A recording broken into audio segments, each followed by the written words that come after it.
Hello, Steve White, Steve Arts 89. Star Wars Rise of Skywalker. Rotten Tomatoes. It started off fairly low. It opened at 56 percent. It has grown to 60%, so it is on the up. Now, a lot of people were announcing doom. Oh, it's a flop, it's a failure, because it didn't.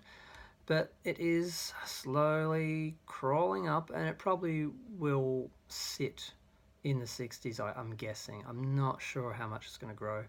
Now, the reviews are in basically, and a lot of people are hating on the film, and I'm kind of surprised. There are a lot of Last Jedi apologists, and I didn't think the film deserved as much as it did. I don't think the film was as bad as people said, but the few things that were wrong were just unavoidable. The subversive nature that sort of affected every step in the film, which you can feel when you're watching it. You feel like you want the film to go a certain way and it just goes the other way just to spite you. You can feel that in the direction and the writing, and it's just it's not good. But it still doesn't affect the film as much as I remember, because if you just focus on that, it seems like quite a big thing. But when you're actually watching the film, a lot of things do move forward, like in an okay way. Sorry, it's hard to explain that. It's like a sense when you're feeling it that something's off, but it doesn't actually affect everything. It doesn't ruin your total enjoyment of the film. You just get a sense that there's something off. Until you get to Luke's death, and he's deaf in the after Carrie Fisher died, they should have re-edited the film. They should have changed the film because they couldn't go on the way they were planning to in the next film, with Carrie Fisher being the Last Jedi. So, because apparently that was the original idea, is that she was going to end up training Jedi, and that was going to be the end of the series. And I do believe that was at some point intended to be the end of the series. So, with that in mind, Rian Johnson should have helped the next guy and changed the end of the film and not had Luke die. But because he just likes to cause trouble and be he's just not. Don't even want to talk about Rian Johnson. It would be a whole other video. They kind of had nowhere to go, and I kind of had a lot of sympathy for that. And also, I saw a lot of the reviews. Like, I didn't hate it, and I did actually enjoy it. And I think part of the reason is because I knew the spot they were in, and I knew already a lot of things that were happening, so I wasn't shocked or surprised with a lot of the things that happened. So I was kind of prepared for them. And I think some people weren't, and some people, when they found out those things, just got angry about them and stayed angry and probably wouldn't even allow those things to work if they did. So I feel like I had a fairly moderate reaction to it, unlike a lot of fans who've had bad reactions and some critics have had bad reactions. And I am kind of surprised that many people are having bad reactions to it. Although I'm not surprised Rotten Tomatoes is crawling, because it will. I mean, the people who are angry will go in there first. The people who are not as bothered and thought it was okay will come in later and drop their reviews and bring the number up, sort of, you know.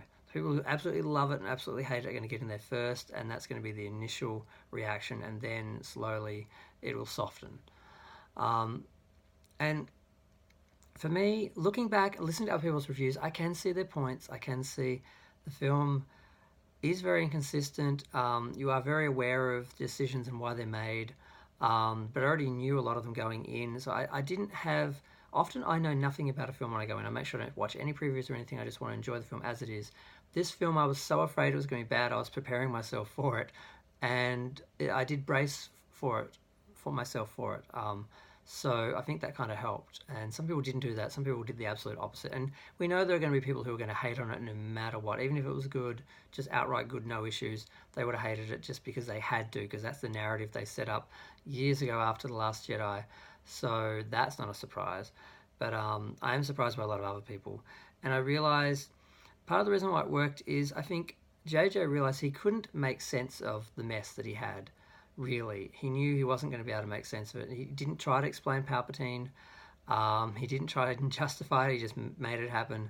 And I think his idea was, if you can't make sense of it, just make the ride enjoyable. So you may not really understand what's happening or why, but you're able to just enjoy the ride. And I felt that's what I was doing most of the part, was just enjoying the ride and glad that the ride was good, because it could have been worse. It could have been all exposition and all explaining things and no fun and no action and no character. So, but I think it's going to be harder to rewatch because the problems are going to be more obvious, and the more people pick at it and look at it, the more I'm going to see things that I didn't see the first time, or I just ignored the first time, or I was just too busy enjoying the visceral experience of seeing it in the cinema that is not going to happen when I watch it on Blu-ray and DVD. I'm just going to be focusing more on the narrative and storytelling elements.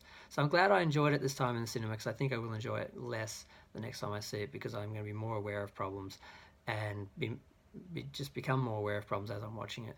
I still think it's a good film overall. Like, I think The Last Jedi is actually good in the same way that you can enjoy it even though you have issues with it. I think I'm starting to realize I'm a very um, forgiving film critic and forgiving audience. I can look past problems in certain contexts. So, but there's some things you can't look past. Rian Johnson, his direction, his writing, his spirit, his motivation, he's just everything about him was wrong, and it really affects The Last Jedi. JJ, on the other hand, wanted to make this film good. He wants the audience to enjoy it, just like he did the first one. Even if it's on a more superficial, visceral level, his intentions were good, and I felt that in the film. And I felt the actors, everyone wanted to make that film good. Everyone wanted to make a good thing for Carrie as well. I think a lot of people were critical of her, the reuse of her characters, scenes, and that. I liked it. I just wanted her there. I was just glad she was part of the film. I was so upset when I heard originally that they weren't going to use any footage. They weren't going to include her. They're going to write her out rather than try and deal with the problem. Even if they didn't totally succeed, I'm glad that they actually tried and had her there, and she's part of my experience for this film. So I'm okay, and I think they did a fairly good job. But I mean, they couldn't win because we all know she's dead. We knew what they were doing. Very few people would have thought that she filmed those scenes and then died. Some people might have thought they were filmed. I guess that's the good thing for some people. They would have gone in and thought, oh, she filmed this before she died, so they probably wouldn't even realize it's repurposed footage and CGI and stuff like that. But for most people, we kind of know, so there's really no way of winning that, because no matter how good a job they've done, we still know it's not her. So basically, they had a no-win situation. They did the best they could, and I think they pulled it off to a point that it is a film you can enjoy if you allow yourself. And that is a choice. I chose to enjoy it a while ago. I said, I'm just going to buy a ticket, enjoy it for what it is, and then I can pick it apart later and find the faults in that. But I want one last Star Wars experience, and I kind of had it. So I'm just going to leave that there. I just sort of wanted to comment on the Rotten Tomato situation and just have another second to look back and reflect. And I still overall enjoy it, and I think overall it's a good film, but it's got a lot of problems. And that's it. Thanks. Feel free to like, subscribe, share, comment. Comments are fun. Bye.